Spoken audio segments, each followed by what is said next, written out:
Welcome to the Learning Pines YouTube. We hope this video helps. You start by verifying the Word version so you know the target compatibility.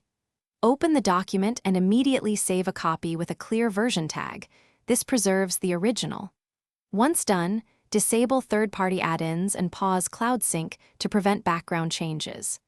Now, make sure Auto Recover is set and note macros or advanced features that may not port. These early steps prevent data loss and give you a stable file to convert without distractions or unexpected edits. You perform the conversion using File Save As and selecting the precise target format for older word pick. Doc for macro-enabled choose. Docum. Once selected, click More Options or Tools to adjust general options like passwords or read-only flags. Then run the compatibility checker. It flags layout, feature loss, and macro issues so you can decide what to fix first. After confirming, save the file. Make sure to keep the original copy open until you inspect the converted document for formatting shifts. You finish by thoroughly reviewing the converted document. Check headings, tables, images, footers, and any embedded objects for shifts.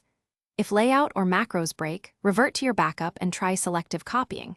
Paste plain text, reapply styles, then insert images to isolate the issue. Once done, save final version and re-enable add-ins. If conversion repeatedly fails, use compatibility mode in Word or install the latest updates. Those steps usually resolve persistent conversion bugs and restore expected behavior. Thanks for watching. Consider subscribing if we helped you.